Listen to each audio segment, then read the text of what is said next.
So hey guys, welcome back to my channel the republic Hindu. तो बिना देर गए चलिए वीडियो को शुरू करते हैं। एंड वीडियो शुरू होने से पहले यार हमेशा की तरह जय श्री राम लिख के और कमेंट बॉक्स में पूरी तरीके से आग लगा दे यार। मतलब पूरा कमेंट बॉक्स भरा दिखना चाहिए हमेशा की तरह। तो यार आज हम बात करने वाले अमित शाह के बारे में। और भैया इस इंटरव्यू के बारे में ना, मतलब मैं क्या बोलूं, नहीं मतलब इस इंटरव्यू में ना अमित शाह ने बहुत ही जबरदस्त तरीके से जवाब वगैरह दिए थे। वीडियो को देखना शुरू करते हैं। आज 2020 है। 2020 में आप यूनियन गृह मंत्री हैं।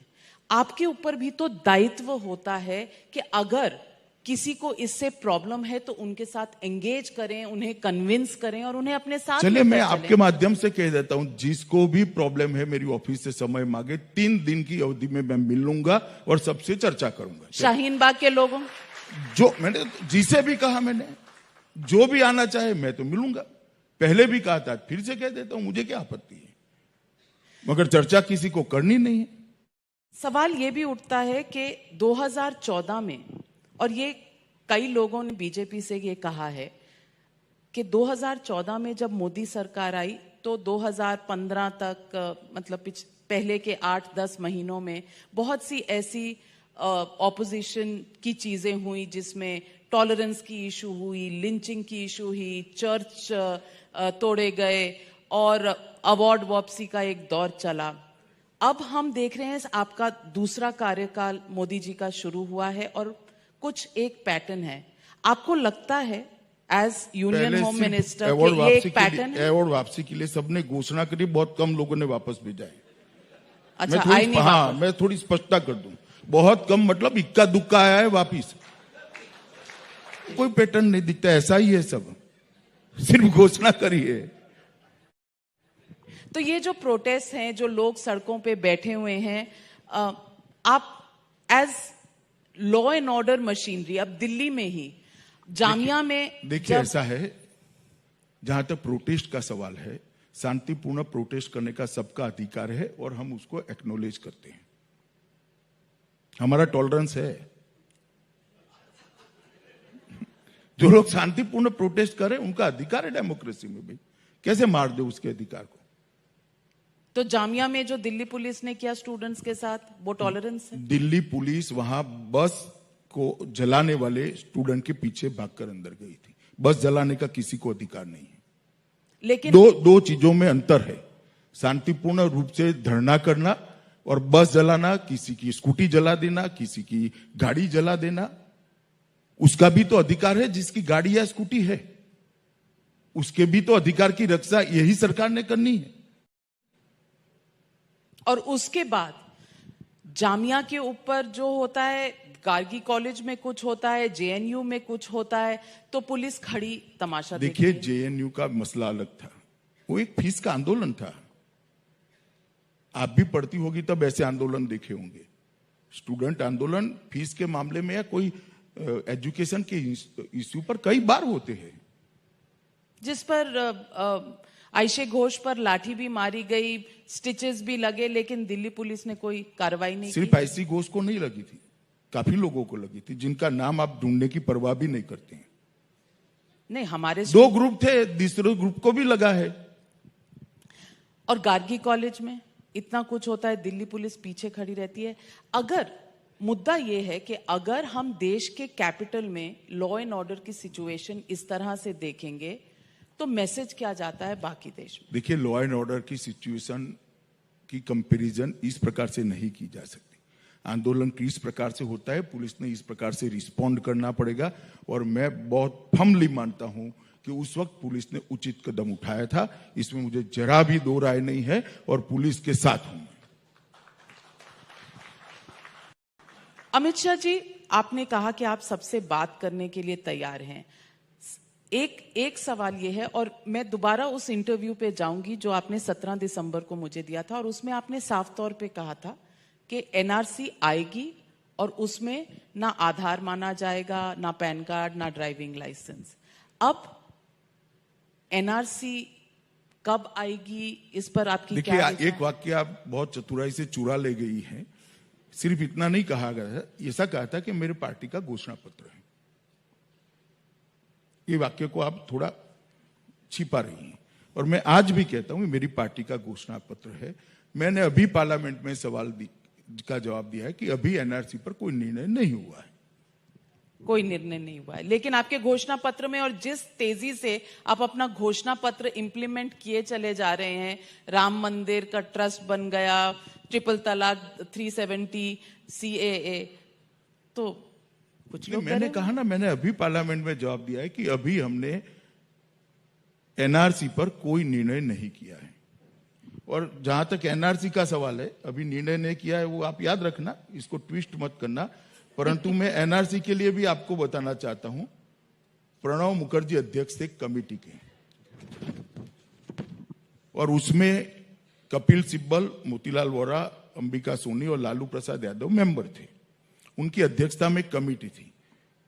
107वीं रिपोर्ट, गृह विभाग की संसदीय स्थायी समिति की 107वीं रिपोर्ट, जिसमें सीए के लिए तो लिखा ही है एक प्रावधान, परंतु एनआरसी के संदर्भ में क्या है, इस रिपोर्ट में समिति ने भारत के प्रत्येक नागरिक को अनिवार्य रूप से पंजीकरण करेगी और उन्हें पहचान पत्र जारी करने का मान्यता देगी और उनका रजिस्टर बनाएगी।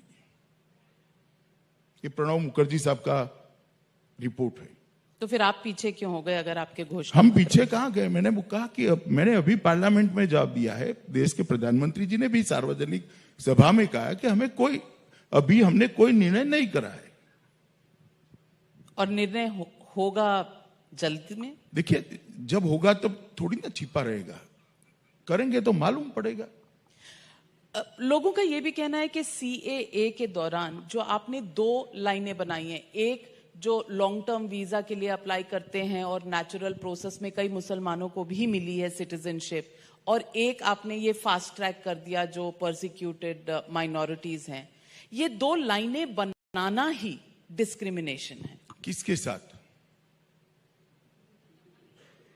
जो अंदर आ रहे हैं। ये कानून भारत का नहीं, बांग्लादेश, पाकिस्तान और अफगानिस्तान की माइनॉरिटी परसिक्यूशन किसके साथ होगा? अहमदियाज के साथ भी होता है, उनका कहना नहीं, अहमदिया के साथ होता है तो वो भारत का संपर्क करे, किसी ने नहीं करा है। और मैं आपको बताता हूं कि 30% आबादी थी दुनिया भर के जो लोग सीए पर क्वेश्चन उठा रहे। मेरा विनम्रता से उनको एक सवाल है कि 30% आबादी थी, 3% हो गई। भाई जरा पूछो तो ये लोग गए कहां? या तो मार दिए गए, या तो उनका धर्म परिवर्तन कराया गया, या तो भारत की शरण में आए। 3% रह गए। हमारे यहां माइनॉरिटी की संख्या घटी नहीं है, कम नहीं हुई, बढ़ी है, वहां कम हो गई। और जब हम माइनॉरिटी लेते हैं तो इसमें पाकिस्तान, अफगानिस्तान और बांग्लादेश तीनों घोषित इस्लामिक स्टेट हैं। तो वहां की माइनॉरिटी में मुसलमान कहां से आएगा? क्योंकि घोषित मुस्लिम राज्य है, तो मुसलमानों पर प्रताड़ना कैसे करेगा? सवाल एक और भी है कि आपने शाहीन बाग की बात की। चुनाव के दौरान कुछ ऐसे तथ्य सामने आए जिसमें कहा गया कि शायद कुछ प्रोटेस्ट में पॉपुलर फ्रंट ऑफ इंडिया का भी कुछ हस्तक्षेप है, कुछ पैसे हैं, कुछ कैश है जो इन प्रोटेस्ट के साथ मैच कर रहा है। नहीं, हमें रिपोर्ट्स बहुत सारी सरकारी एजेंसियों से मिली है। गृह मंत्रालय इन पर डिटेल जांच कर रहा है, आगे देखेंगे जांच में क्या आता है। लेकिन PFI झारखंड में बैन थी, फिर बैन उठ गया। अब इन सब चीजों का दोबारा से एक दौर चला है कि PFI के थ्रू, और उसमें कई पॉलिटिकल पार्टीज के कनेक्शंस भी बताए गए हैं। PFI पे आपका क्या स्टैंड है? नहीं, देखिए, जब जांच चल रही हो उस समय मुझे कुछ भी कहना मेरे लिए उचित नहीं है, क्योंकि मैं गृह मंत्रालय का इंचार्ज हूं, गृह मंत्री हूं। गृह मंत्रालय इसकी डिटेल में जांच कर रहा है। एक बार जांच समाप्त हो जाएगी, रिपोर्ट आएगी, तो इसको हम सार्वजनिक भी करेंगे और उचित कदम भी उठाएंगे, अगर कुछ कदम लेने जैसा है तो। पर प्रिलिमिनरी, फिर ये क्या सिर्फ कैंपेन के दौर का एक उछाला हुआ सब्जेक्ट था जिसमें कई पार्टियों के नाम? हमने नहीं उछाला, आपने उछाला। दोष टाइम्स हमेशा नाउ ने मीडिया का उछाला, होता है। हमने कहां उछाला है? हमने कुछ नहीं कहा इसमें।